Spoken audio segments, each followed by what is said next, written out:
Hello everyone, this is Serenis here, back with another awesome FFA video for you guys today. Very excited to deliver today, guys, another installment of my Champion free-for-all gameplays from the winter season, playing on Young Fawn. I've got this episode coming out today and one more after this, and that will be the playlist complete on my channel. So if you go to my channel and look at my playlist, you'll see this one for Champion free-for-all gameplays from the winter season, and there are 10 episodes. This one is the 8th one. The 9th one coming out is my last one that I'm uploading, and I'm putting in the gameplay against Captain Anarchy into that playlist, which has already been uploaded, which would have been episode 10 if I'd uploaded it in chronological order, but I brought that one forward because I was really proud of that win with good reason. So in this gameplay today, guys, I'm playing Champion free-for-all player Old5chool5tyle. Also a really good player in this gameplay, IBRI PreCiSiON or something like that. IBRI PreCiSiON, yeah. This guy also put up a bit of a fight in this gameplay, so it was between Old5chool5tyle, PreCiSiON and myself, and the other players were decent at times as well. SWAGGA had a little run first at one point and then kind of died down, but yeah, it was a really good game, this one, and I really hope you guys enjoy it. So Molten free-for-all, so very excited to commentate over Molten again. I don't think we've really seen it in any of the games that I've posted in this winter season. Maybe we did. I think it was more Mercy and Plaza though. But yeah, exciting to see Molten again. I think this is actually the only Molten free-for-all episode in the playlist, so he'll be getting used to that again, and I'll talk you through it, guys, with all the spawns and what you need to be aware of on this map. So as you can see, bunker spawn is regularly occurrent. That's where raw SWAGGA spawned at the start of this game. Spawns around this area underneath the lava room and towards the computer room or the control room are very common, and because I spawned on the stairwell, there's usually a guy that spawns on the explosive, and that was the guy that I perfect killed at the start of this game. There'll also be a player spawn for the stairwell, which is in the lava room leading up to the lava room as well, so do be aware of that. If you're going to challenge that guy with the barrels, there could be a third person there as well, so just be careful of that. But really nice plays at the start to hit the perfect kill, and you know, unfortunately do get cleared up very quickly after, which, you know, happens in Champion free-for-all, so just kind of have to move on from that. At that point there, it's a really nice kill on Old5chool5tyle, sort of jumping above, well above him, and then realising his position, is able to put a couple of shots down, then beat him down, which is a nice bit of play. At this point here, I figure there's someone above me, so I'm just taking my time to approach them. Here at this point I'm not being overly aggressive because they've got an opportunity to throw pre-nades at me, and BR PreCiSiON does actually land one that sort of hurts me through the sort of barrier there on the stairwell, so that was a bit unfortunate and that cost us the trade. At that point there was a really nice clear up on Beem Rifle, and then there was another player coming to try and get that kill, so that was the player that just forward me there with the Halo 2 battle rifle, so that was unfortunate. I think right there I missed one shot and it was enough to give sway to that guy's 4 shots, so that was just unfortunate. All I could have really improved there was have a slicker pistol. There's not really much else to say in that occasion. At this point here I'm getting shots from the guy above in the lava room. At this point I kind of figured I was going to die, so I decided to run away in the only way I could by going underneath and just hoping that he wouldn't come after me, and do manage to get away somehow and then finish this guy off with the assault rifles. It's a nice bit of play. At this point here, I know that if I go even further he can shoot me, but he managed to get me through the left side there, so that's unfortunate and I'm going to be taken out. But, you know, nice plays all in all to start this one off.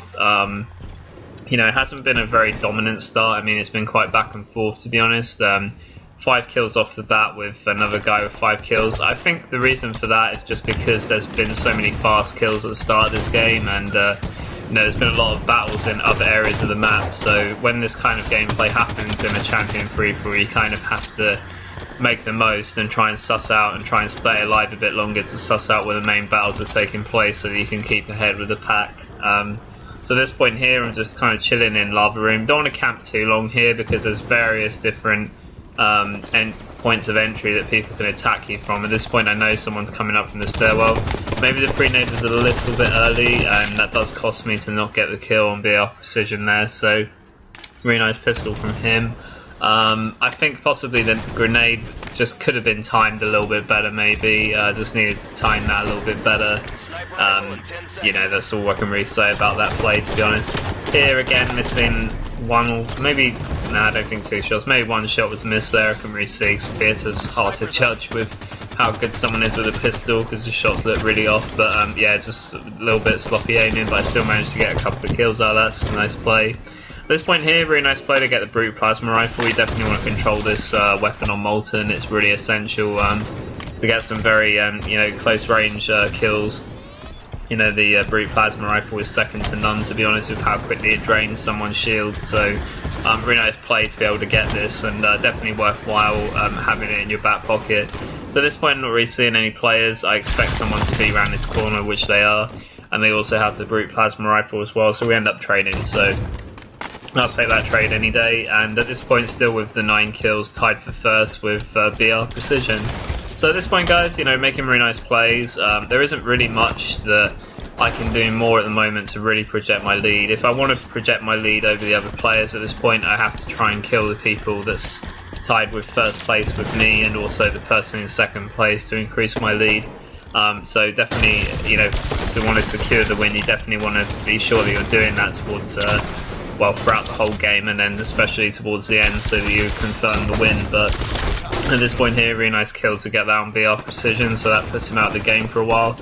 And I see at this point that Old School Style finishes me off with a snipe, in that he takes second place now, tied with SWAGGA, who's also in second place with IBRI PreCiSion. So I've got 3 players underneath me of 9 kills right now, so that's going to be interesting as the game develops. It's going to be pretty competitive, so I'm definitely going to have to watch who I die to and who I kill at this part of the game.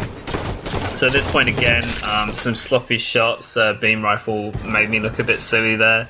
And there's not really much to say there other than just, you know, sort out my pistol, to be honest. I'm very up and down with the pistol though. Sometimes I'll hit amazing perfects with it, and then other times I'll just not be able to hit anything. I'm just that kind of player with the pistol in Halo 5 that it's either going to be a perfect kill or it's just going to be a flop.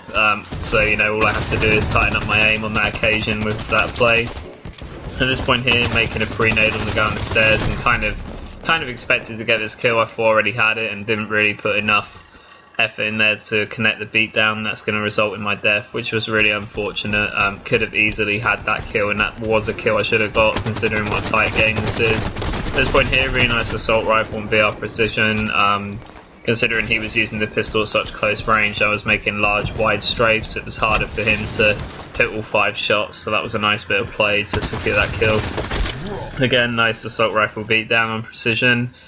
You know, don't really want to trade with him, to be honest, but it still guarantees a kill above him and the other players in seconds. So all in all, not a bad play. At this point, I knew there was a guy on that corner there. That's why I just directly ran away, because I wasn't ready to challenge him. If he did challenge from that way, I had a pre-nade ready for him, but he decides not to do it and goes into lava room, which is fine. At this point here, it's a little bit less advantageous if that guy had been waiting for me, because I'm clambering up, and he could have taken that opportunity to pre-nade me if he was really smart player, which of course he is, but he decides not to do it, and I'm able to walk away with the kill for that reason. But that was a nice bit of play under those circumstances. Right here, raw SWAGGA, I know he's going to try and run away, so I was looking at the exit early on, because I thought we would go back towards this stairwell side, and he does, but I'm not able to connect with the assault rifle as I'm falling down. If I was a really good player at Halo 5, and, you know, someone that was using stabilize as well, I could have stabilized there to, you know, stay up with him and get the kill. But because I don't use stabilize in Halo 5, that makes it a little bit harder to do. I just never really got the hang of stabilize in Halo 5. Like, I know it's very advantageous in certain circumstances, and I can definitely see its uses, but with the controller settings I play, I just find it really annoying to use, and sometimes I'm in the air when I don't want to be, and then at other times I'm not high enough. So I don't know with stabilize, to be honest. It's not really part of the game that I feel comfortable with, but like I said, if I was good with it, perhaps it would add dimensions to my gameplay, but I don't use stabilize, so we'll never see that. But at this point here, just trying to get some kills now, because I've lost a bit of ground. You know, Old School Style is taking a 3-kill lead, so that's not really good. That's not what we want. I think at this point in the game, like, I'm making the good intentions, but I'm just not getting the kills. So when you've got this kind of situation going on where someone's taken the lead off of you, you have to. I've dropped back into 4th now as well. I'm only 3 kills down, so it's a very competitive Champion free-for-all at the moment. When this kind of situation occurs, you have to sort of keep putting yourself in the middle of the action and make sure you're taking note of where everyone's sort of heading on each respawn. You know, you can see a lot of action at bunker here, so there may be some remnants of people. You know, one shot, like there was a guy one shot there, so it might still be worth looking towards the bunker side. As you can see off this spawn, grabbing the light rifle, there's another player that's going to go to the bunker, and funnily enough, all players have gone to the bunker on the last couple of lives because they've seen people weak there, and that's a common thing in Champion free-for-all. At that point there's just no excuse really for not getting that kill, and did miss quite a few vital beatdowns in this gameplay that made it harder for me to win, because, you know, having those kills would have guaranteed me, you know, probably a lead throughout the whole game towards the win. But, you know, sometimes when I am under pressure in Champion free-for-all, I do play a little bit better, so, you know, it's not a bad thing. I've been in this situation before. I've been 10 kills down and come back, so it's not the end of the world. I just have to sort of play a bit better now. Pretty nice pre-nade on the Tech SN there, just able to finish him off, and using the canvas section on the box here to avoid raw SWAGGA. In my opinion, that should have been a kill. I know that he had the free plasma rifle, but I felt that I should have had that one. That was just really unlucky, to be honest. Not much I can really say there. At this point, the sniper rifle's come up, so I'm going to just pre-nade that, have a vibe that someone's probably in the vicinity, try to go for it. Decide to pick it up, which, you know, obviously alerts other players to my position, but I didn't feel other people were around. You can see some pre-nades coming in from the other side, which was really annoying because the guy that threw those pre-nades didn't get the kill. It was Old5chool5tyle who's in front of me, and he's just on the box looking to see what kills he's going to go for. So at this point I know his position is around bunker, so just being a bit careful here because he's now died. He's been killed on the kill feed, I can see. But just taking care not to die by him, because obviously he's got a 3 kill lead over me. I'm back in 4th place as well. This game is very much like having 1st place and then having 2nd, having 3rd, and that's a ridiculous double kill snapshot on IBRI PreCiSion right there. And with plays like that, Serenities is looking to come back. At this point I kind of had a feeling that Old5chool5tyle was going to stick me, so I made sure that I used the brute plasma on him before he landed that. And then just once I realised the sticky had landed, I just walked into him so that we would trade. And that was a really nice play. That was a really crucial trade actually in this game, because that pretty much you know, sealed the deal in terms of me winning all those you know, final extra kills that I just overextended for a bit and were able to get. Really nice play on IBRI PreCiSion there, because I could have maybe not got that kill. That could have been poached by raw SWAGGA, so that was a really nice job to finish that off. And from all those great plays, I was able to tie it up 22-all. Now Old5chool5tyle was taking a 1 kill lead, so the Champion free-for-all player in this game, so I'm definitely going to want to try and kill him. At this point I know I've killed IBRI PreCiSion, and I know that I've created a bit of noise, so I want to move away from that area. I realised that Old5chool5tyle was just taken out by Tech SN here, so I'm nading him, get the kill. Another player weak here on the ramp, it's Beem Rifle, and I'm able to finish off really nice with the brute plasma rifle for the win. So guys, I really hope you enjoyed this Champion free-for-all. I make a habit of always capitalising on the key moments in the game towards the end. It's something that I do quite well in Champion free-for-all, and it's just something that when you're playing Champion free-for-all, you just kind of have to spot the gap or spot the opportunity and grab it, and you know, that confirms your victory in games like this. So I really hope you guys enjoyed this. This was Serenities here, guys, and I'll see you next time. Bye guys.